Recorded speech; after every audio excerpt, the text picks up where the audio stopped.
Pendant très longtemps, j'ai cru que la clé du succès, c'était de réaliser quelque chose d'unique. C'était d'être au sommet, à part, différent, exceptionnel. C'est sans doute une des raisons pour lesquelles je suis passé par autant de métiers. Sergent parachutiste, peut-être le contrat dont je suis le plus fier, même s'il n'a duré que 14 mois de service prolongé. Peu importe. Et puis aussi libraire, vendeur de vin, manutentionnaire sur des chantiers de construction, vendeur de clopes et d'alcool dans un kiosque en Allemagne.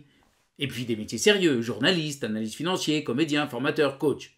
Bref, jamais je ne suis arrivé à ce sommet dont je rêvais. Mais je pouvais me consoler en me disant que j'avais un parcours à part. Et puis, en fait, je me suis rendu compte que depuis plus de 30 ans, je cherche le moyen d'être heureux dans ce que je fais. Parce que je suis convaincu que le travail n'est pas une contrainte et qu'il doit être la source de joie renouvelée. Je suis aussi profondément convaincu que la joie vient de la création, c'est-à-dire une production dans laquelle nous reconnaissons notre marque. Mais mon erreur, pendant toutes ces années, ça a été de croire que cela signifiait être original. Faire quelque chose qui nous appartienne, moi je pensais que ça ne pouvait être que faire quelque chose de différent, de radicalement différent. Et donc quelque chose de visible, quelque chose de reconnu, d'admiré, d'applaudi. Après un burn-out sévère, je me suis calmé sur le à part. Être artiste dans son métier, ça ne signifie pas être différent, ni même faire autrement. Michel Bouquet est un des comédiens que j'ai le plus admiré, un maître immense. Et dans son bouquin sur Molière, il explique « Inutile que les acteurs se prennent la tête en pensant « il faut que je sois original ». Nous le sommes tous, d'emblée, puisque nous sommes uniques. Inutile aussi de se dire « comment vais-je être intéressant dans ce rôle ?» Nous le serons de toute manière, surtout si nous arrivons à voir le personnage et savoir quel auteur nous interprétons. La singularité vient d'elle-même, de nos lectures, de nos rôles, de leur remâchage assidu. Je crois que cette citation peut s'appliquer à n'importe quel rôle, à n'importe quel métier. Ce que nous dit Michel Bouquet, c'est inutile de se dire comment est-ce que je vais être intéressant, reconnu, recherché, grassement payé dans ce métier. Tout ceci viendra si nous travaillons ce qu'il appelle le remâchage. Si nous approfondissons notre métier jusqu'à être capable de le faire nôtre. C'est cela, devenir artiste dans son métier. C'est prendre le temps et faire les efforts nécessaires pour façonner son métier. C'est cela dont je veux parler avec vous. Je m'appelle Aurélien Daudet. Bienvenue dans Révolution RH.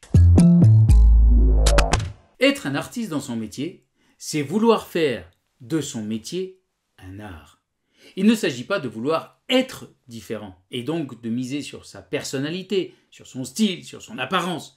Ces choix-là, même s'ils sont vantés sur les réseaux sociaux, en fait, conduisent dans le trou noir de la compétition pour la visibilité. Faire de son travail un art, c'est peut-être moins visible, mais c'est certainement plus nourrissant, humainement, intellectuellement et aussi, j'en suis sûr, financièrement. Quand je réfléchissais à ces deux approches, je me disais qu'au fond, la différence c'était entre être une star dans son job et être un artiste dans son métier. Être un artiste, c'est faire un travail d'artiste ou d'artisan, ce qu'on appelle parfois un travail d'orfèvre, avec une exigence et des compétences acquises après des années d'efforts pour un résultat unique. Ce qui est évalué quand on parle de travail d'artiste, ce n'est pas la personne, c'est le résultat de son travail.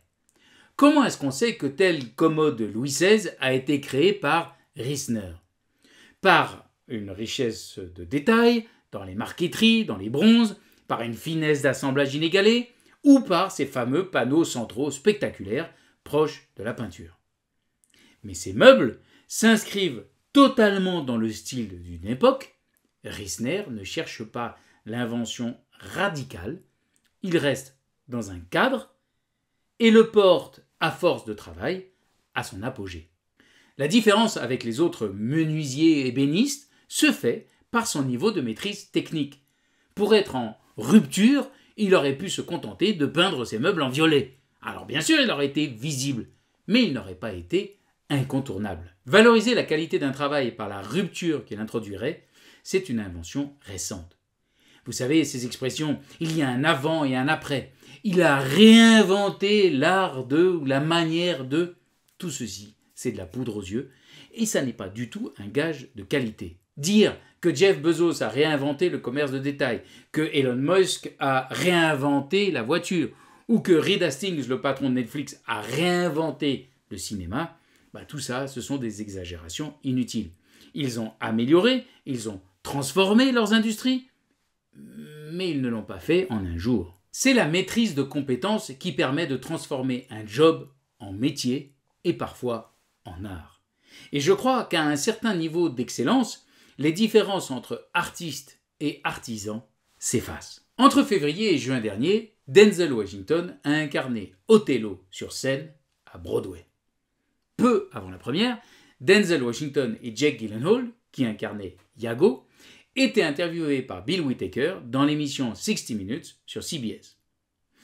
Le journaliste Bill Whittaker donc démarre tranquillement par une remarque qui devait lui sembler assez anodine. Il dit « Oui, c'est une saison qui est particulièrement riche cette année sur Broadway.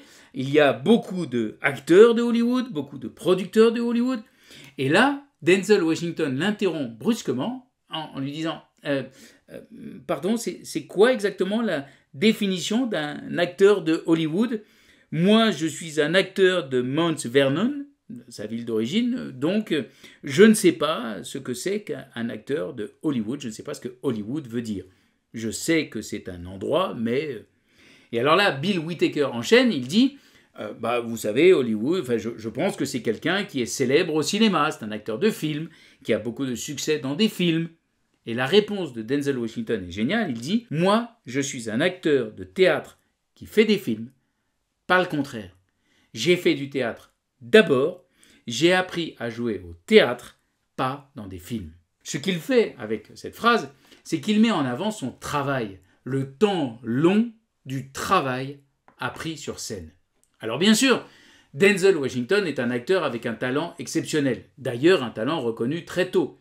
Robert Stone, son professeur d'art dramatique à la Fordham University, écrivait déjà dans une lettre de recommandation à la sortie de la fac « J'affirme sans hésiter que M. Washington est le meilleur jeune acteur que j'ai jamais connu. À 22 ans, il a le potentiel pour devenir l'un des acteurs les plus remarquables de la fin du XXe siècle. S'il existe des génies, je peux vous assurer que M. Washington en fait partie. » Et il parle plus loin d'un talent qui le range parmi les plus grands de notre époque. Ça doit faire plaisir à entendre quand on sort de la fac.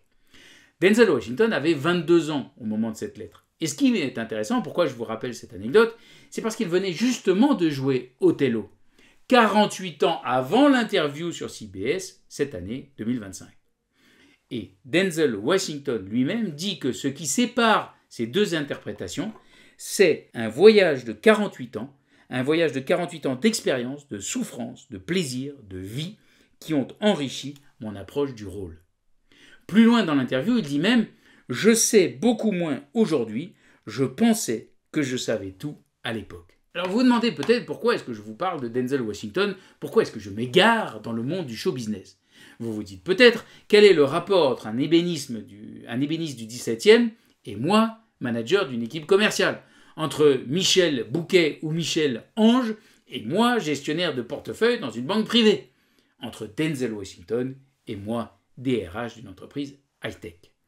Qu'est-ce que toutes ces personnes illustres ont à voir avec nous qui allons bosser pour faire rentrer un salaire, pour payer nos factures et envoyer nos enfants à la fac ou en vacances, et finalement en espérant avoir une retraite qui ne soit pas trop minable. En fait, je pense que ces personnes illustres ont beaucoup à nous apprendre.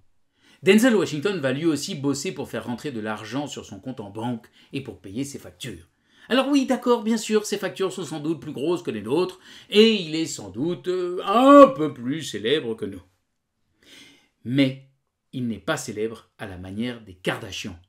Il a choisi le travail, pas la visibilité. Je crois que la condition pour être heureux, vraiment heureux, durablement heureux dans son métier, quel que soit notre métier, c'est dans ce que nous en faisons, bien plus que dans ce qu'il nous apporte. La source d'une vie professionnelle épanouie réside d'abord dans ce que nous investissons en temps et en efforts conscients pour améliorer la qualité de ce que nous produisons. Beaucoup de personnes que je rencontre dans mes missions pensent que leur entreprise, leur manager, leurs clients devraient les rendre heureux.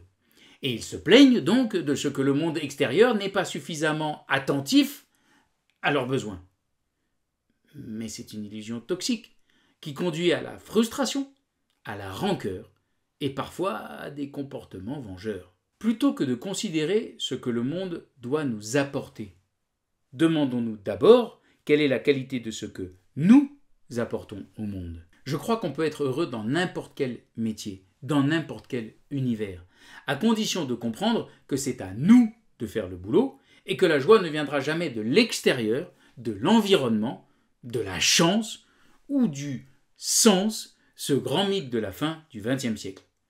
J'ai toujours pensé que le sens ne s'éclairait qu'après avoir fait déjà un bon bout de chemin, et que vouloir trouver la direction avant de démarrer, c'est juste risquer de se bloquer ou de toujours revenir sur ses pas. La joie dans un métier vient d'abord de nous, de nos erreurs, de nos efforts et de notre volonté d'apprendre, d'améliorer constamment la qualité de ce que nous proposons. Regarder Denzel Washington sur un tapis rouge à Cannes et se dire « Oh là là, la chance qu'il a, je suis navré, mais c'est une ânerie. » D'ailleurs, lui-même raconte comment, en arrivant à la Fordham University, il a commencé des études de médecine, puis des études de droit, puis des études de journalisme, et que ses notes étaient si mauvaises que sa fac lui a gentiment demandé de rentrer chez lui et de prendre du temps pour réfléchir à la suite. Et à 20 ans, il était en train de balayer le sol du salon de coiffure de sa mère. Dans un speech dans une autre université, l'université de Dartmouth, Roger Federer a rappelé qu'il avait perdu 46% de ses points en match officiel et que s'il a fini par remporter 80% de ses matchs, c'est parce qu'il a rebondi après chacun de ses innombrables échecs point par point en s'appuyant sur sa capacité unique de travail. Là encore, c'est une capacité acquise, notamment après des défaites marquantes. Par exemple, après sa défaite à Rome face à Agassi, début des années 2000, il a considérablement augmenté sa charge de travail à l'entraînement pour être capable de tenir physiquement en 5-7. En 2003, après sa défaite en finale de Coupe Davis face à Lleyton Hewitt, il perd après avoir mené 2-7-0 et il démarre un travail de préparation mentale qu'il ne lâchera plus jamais.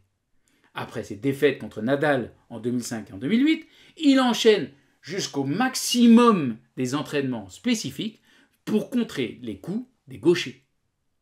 Chaque échec a été l'occasion de travailler encore plus, autrement et davantage. L'élégance, la facilité, la longévité de Roger Federer ne sont pas innées, elles sont acquises à force de travail et de discipline. Denzel Washington, dans une adresse que lui faisait à l'université de Pennsylvania, a basé tout son discours sur l'idée de « fall forward ». Après chaque échec où on se casse la figure, il faut se casser la figure vers l'avant. Et il parle, pour donner un exemple, d'une audition qu'il avait spectaculairement plantée. Il aurait pu tout lâcher, il a continué et s'est inspiré de chacun de ses échecs. Peut-être que, à notre tour, nous devrions nous inspirer de cette philosophie dans nos métiers respectifs. Est-ce que je suis en train de dire qu'il faut travailler tout le temps, qu'il faut travailler encore plus ? Non, justement. Ça, c'est le piège dans lequel nous rentrons souvent, avec des horaires à rallonge et des journées, le pire, des journées que nous terminons insatisfaits. Parce que nous les avons remplies de tâches répétitives qui ne nous demandent pas de vrais efforts de concentration, des tâches qui demandent uniquement du temps, comme répondre à des chaînes de mails ou participer à des réunions pour faire le point sur les précédentes réunions ou pour préparer les prochaines réunions. Tout un ensemble de tâches qui sont faciles à comptabiliser, mais qui ne nourrissent pas l'esprit et qui pourront être, ou qui seront, remplacées un jour ou l'autre par l'IA. L'enjeu, ça n'est pas de travailler plus ou encore plus, ça ne rend pas heureux. C'est de travailler autrement, en profondeur. Ne pas rester dans le travail répétitif, mécanique, le travail dont la productivité est facilement comptabilisable.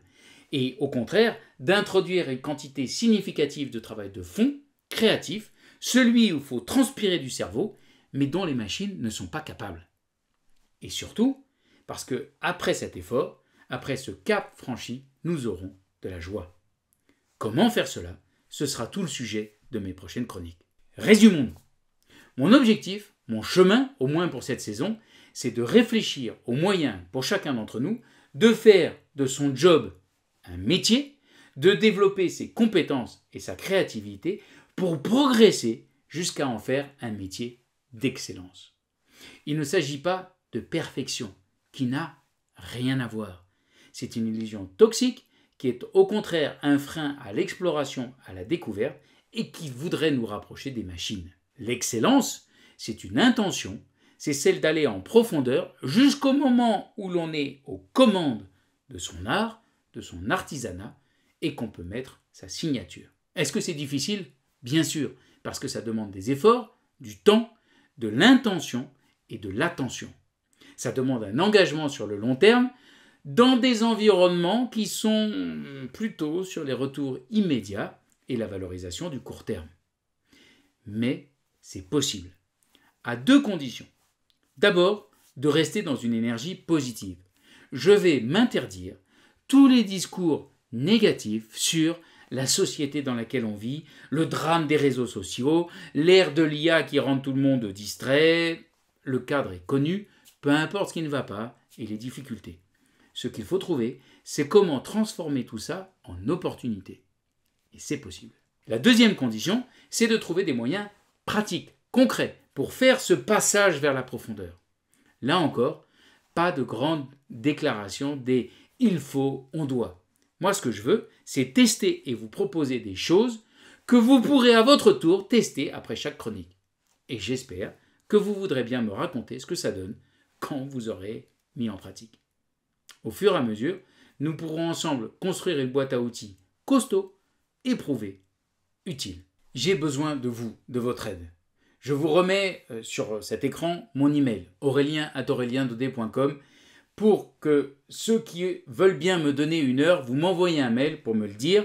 Je vous donnerai un lien dans lequel vous pourrez prendre rendez-vous avec moi. Ce que je veux, c'est savoir ce qui vous met en joie, ce qui vous pèse et votre itinéraire, ce par quoi vous êtes passé pour arriver dans le boulot où vous êtes aujourd'hui.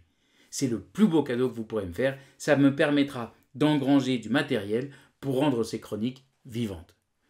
Alors, merci de prendre rendez-vous, merci de me dire que vous êtes volontaire et à la semaine prochaine, avec grand plaisir.